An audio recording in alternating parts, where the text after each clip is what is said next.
Day 10 of Digital Marketing. இன்றைக்கி நம்ம வீடியோவில் என்ன பார்க்க போகிறோம்னா யூஆர்எல்னா என்ன, யூனிஃபார்ம் ரிசோர்ஸ் லொக்கேட்டர்னு சொல்லுவாங்க.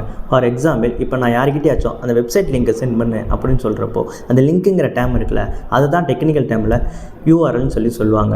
இப்போ நமக்கு யூஆர்எல்னால் என்னன்னு தெரிஞ்சு போச்சு. அடுத்தபடியாக எஸ்எஸ்எல்னால் என்ன? எஸ்எஸ்எல்ங்கிறது செக்யூர் சாக்கெட் லேயர் அப்படின்னு சொல்லுவாங்க.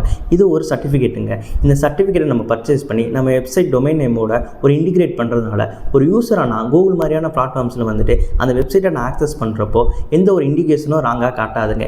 இதுவே அந்த சர்டிஃபிகேட் இல்லாமல் நான் ஒரு யூஸராக வந்துட்டு அந்த வெப்சைட்டை ஆக்சஸ் பண்ணுறப்போ அந்த இடத்துல அது நாட் செக்யூர்னு ஒரு இண்டிகேஷன் கொடுக்குங்க.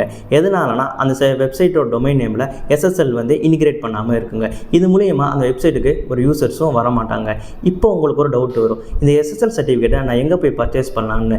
தேர்ட் பார்ட்டி ஆப்ஸான குளோபல் சைன், டிஜிசெட்லேயும் போய் நீங்கள் பர்ச்சேஸ் பண்ணிக்கலாம். இல்லைனா டொமைன் ப்ரொவைடர்ஸான நேம் சீப்லேயும் போயிட்டு நீங்கள் மந்த்லி இயர்லி பேசிஸில் பர்ச்சேஸ் பண்ணிக்கலாங்க. இந்த மாதிரியான யூஸ்ஃபுல்லான வீடியோஸ் நீங்கள் ரெகுலராக பார்க்கணுமா, வினிமேக் ஸ்கூல் ஆஃப் டெக்கை ஃபாலோ பண்ணுங்கள்.